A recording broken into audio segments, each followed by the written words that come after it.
The hyenas move in. The cubs are big enough to learn how to confront hyenas, so Matimba takes them forward.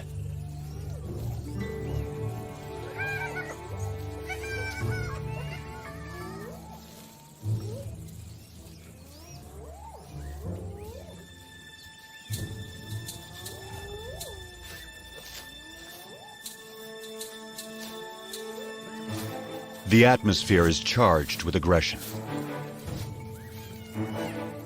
By scuffing the ground, Matimba stakes their claim to this place and the zebra kill behind them.